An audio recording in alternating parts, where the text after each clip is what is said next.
নাসুদ, আলমে জাবারুত, আলমে নাহুদ, এই সব জগৎগুলি পরিভ্রমণ করে জান্নাত জাহান্নাম দেখে তুমি আবার ফিরে আসছো।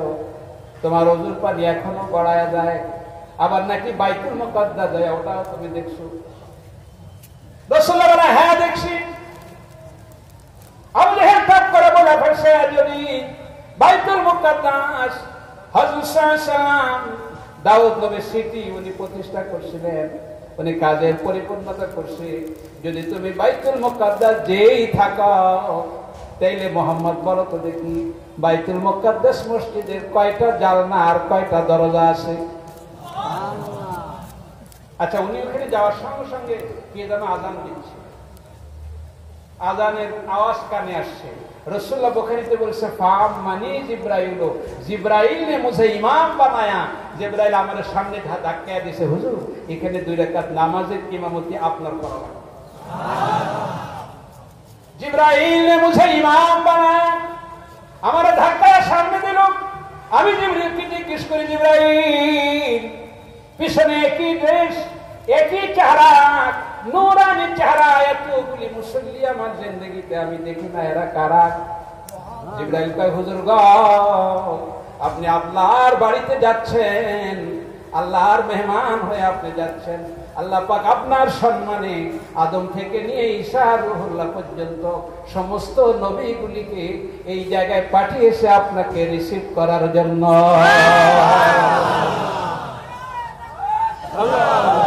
হুজুর আপনি খালি রিসিভ করবে না, আপনাকে তারা ইস্তেকবাল জানাবে না, শুধুমাত্র স্বাগত জানাবে না।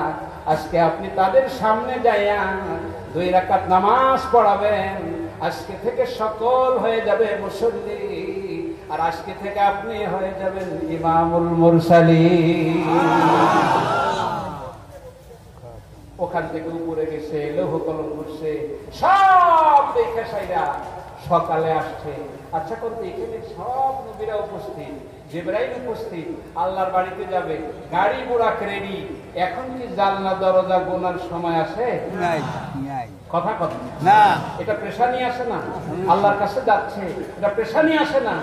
আসলে বাইতুল মুকাদ্দাস তো উনি গেছে, কিন্তু হুজুর তো জানলা দরজা গুনে না। খবিস কেমন খবিস?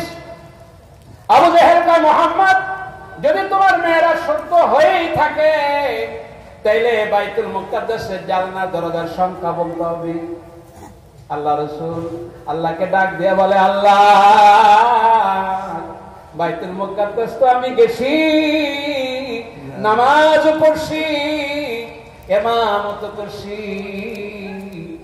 কিন্তু খোদা আমি তো জালনা দরজা গুনি না। যদি জালনার সংখ্যা বলতে না পারি, দরজা বলতে না পারি, এই খবির শয়তান আরবে ছড়ায়া দিবে মুহাম্মদ রাসূলুল্লাহর মেরাজ সত্য না। ঠিক কি না? উনি গেছেনি, গেছি, ইমামত করছেনি, মেরাজ সত্য নি, কিন্তু জালনা গুলছে না, দরজা গুলছে না।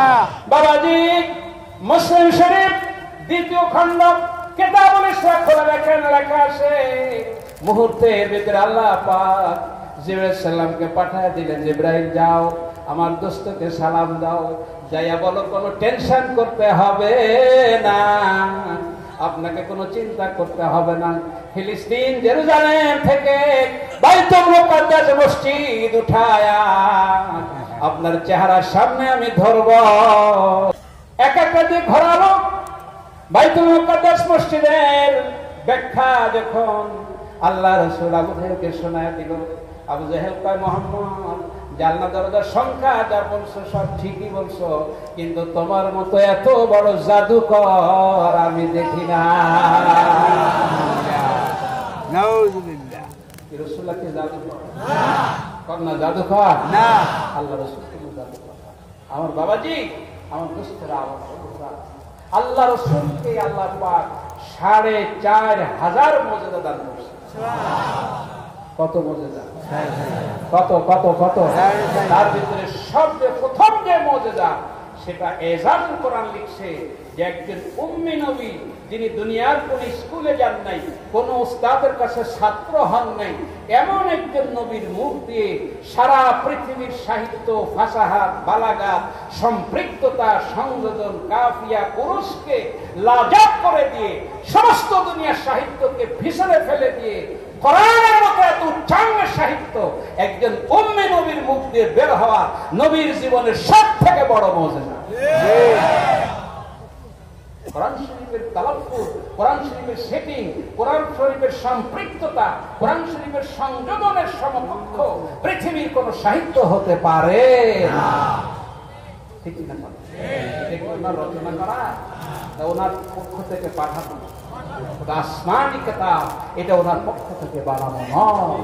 দেখেন, আমার সঙ্গে আপনারা একমত হতে পারেন কিনা। আপনার ঘরে যখন একটা সন্তান জন্ম নেয়, একটা ছেলে, এই একটা মেয়ে, এটার বয়স যখন 7 দিন হয়, তখন আপনাকে দেশে মাথার চুল কাইটা একটা অনুষ্ঠান করেনি? করে। ছেলে হইলে 2টা খাসি কেনা লাগে, আর মেয়ে হইলে, আসতে বলেন কেন? ছেলে হলে খাসি কয়টা? 2টা। এটা কিনতে তো টাকা লাগে না, বাজারে গেলে দিয়ে দেয়। 10,000 টাকা সর্বনিম্ন লাগে একটা কিনতে। ছেলে হইলে 2টা খাসি, আর মেয়ে হইলে কয়টা? একটা। কয়দিন পরে? 7 দিন পরে এটা জব করা লাগে। এরপরে আপনার বন্ধু বান্ধব আছে, শ্বশুর আছে, শাশুড়ি আছে, আত্মীয় স্বজন আছে, গ্রামবাসী আছে, আপনার এই শিক্ষকরা আছে, ইমাম সাহেব আছে, হুজুররা আছে, তলবেলেম আছে, এগো ডাইকা সাইরা পাক শাক করে তৃপ্তি করে খাওয়ায়া এদের কাছে বলেন যে ভাই রে বাবা রে, আপনারা আমার বন্ধু, আমার প্রতিবেশী, আমার মুসল্লি, আমার ছাত্র, আমার উস্তাদ, আল্লাহ আমার একটা ছেলে দিছে, আপনাদের একটু মেহমানদারি করালাম, প্রাণ ভরে একটু দোয়া করেন, আল্লাহ যেন আমার ছেলেটারে আলেম মানায় বড় করে। এরকম একটা অনুষ্ঠান আপনারা করেননি? জোরে বলেন। খাসি জব দেননি? এটা শরীয়তের বিধান আসেনি। 1 সপ্তাহ আগে কি আপনার বাবা মারা গেছে, না আপনার সন্তান জন্ম হয়েছে? এই যে বললেন না, 1 সপ্তাহ আগে কি আপনার বাবা মারা গেছে, না একটা সন্তান দুনিয়ায় জন্ম নিছে?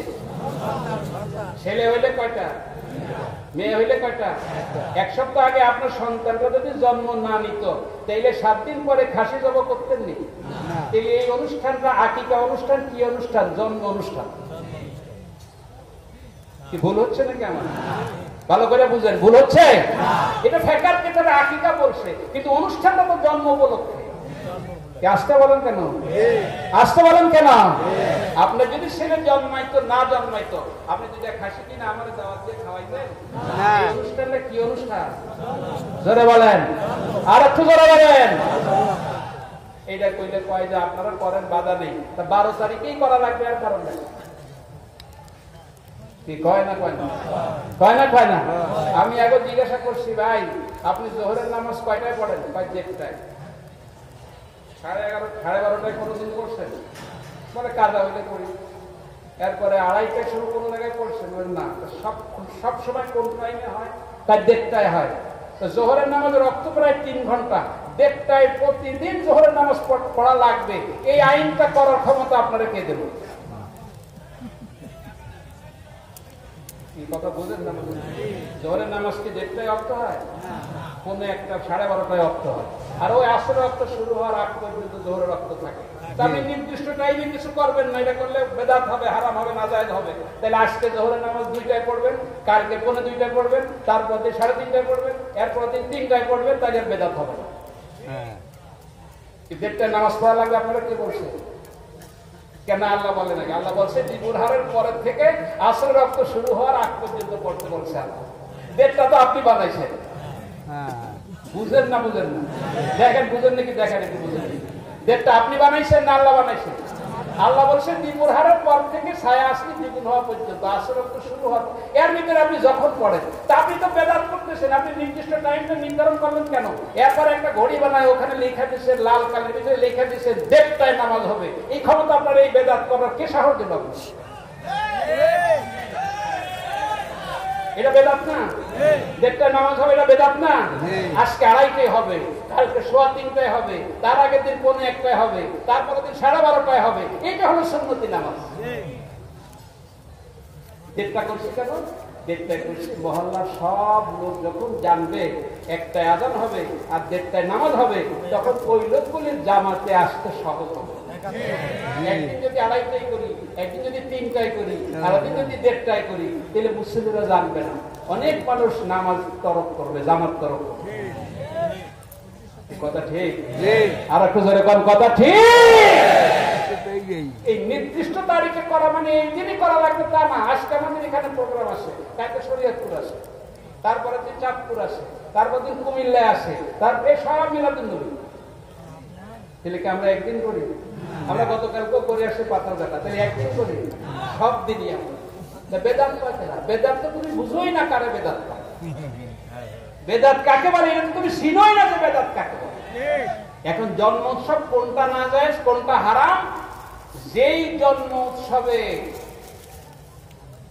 ইসলাম বিরোধী কার্যকলাপ হয়, হলুদ রঙের শাড়ি পরে অর্ধ উলঙ্গ মেয়েরা এসে কেক কাটে, ছেলে মেয়ে একসাথে কি করে, পার্টি করে, নাচ গান করে, বার্থডে যেটাকে বলা হয়, এই জন্ম উৎসব করা হারাম।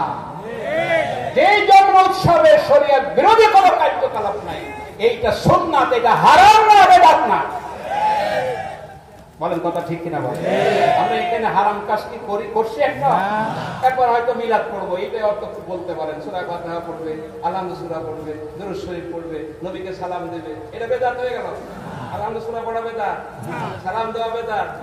হ্যাঁ, এইসব কইলে কয় না এটাও ঠিক আছে, আপনারা করেন, আমরাও তো করি। তাই একটু ঝামেলা করেন, আমরা বইয়া বইয়া পড়ি, আপনারা একটু দাঁড়ান। এই জায়গায় একটু অসুবিধা, এই জায়গাটা অসুবিধা। আমি ওই ভাইদেরকে বলি, আপনার ছেলে মেয়েরা স্কুল কলেজে তো পড়ে, চৈত্র মাসে 9টায় যখন অ্যাসেম্বলি হয়, ওই ছেলেটার আমার সোনার বাংলা রোদের ভিতরে দাঁড়ায়া বলতে কষ্ট হয়। আপনার ছেলে মেয়েরে বলে দিবেন চৈত্র মাসে, বৈশাখ মাসে অ্যাসেম্বলির সময় ওই বোনের পরে বৈশাখ সোনার বাংলাটা গায়। সোনার বাংলাটা লেখছে কে? মুসলমানে লেখছে না হিন্দুতে লেখছে? জোরে কর, আর একটু জোরে কর। এটা যখন গাওয়া লাগে তখন দাঁড়াইতে হয় না বসতে হয়? আর একটু জোরে কর, আর একটু জোরে কর না। কেন দাঁড়াইতে হবে? ওরা মেধার চোখে দেখে না, চশমা লাগে তখন তোমার চোখে। এই জন্য আমি আপনাদের আরজ করবো, এই বিষয়ে আমরা কোনো বাড়াবাড়ি আমাদের নেই। আমরা এটা করি, আমাদের ভালো লাগে, তুমি করে না, আমাদের কোনো মারামারি কি লাগে? ঠিক কিনা? ঠিক কিনা আমার বন্ধুরা? আল্লাহ পাক আমাদের সঠিক বুঝ দান করুক, বলেন আমিন।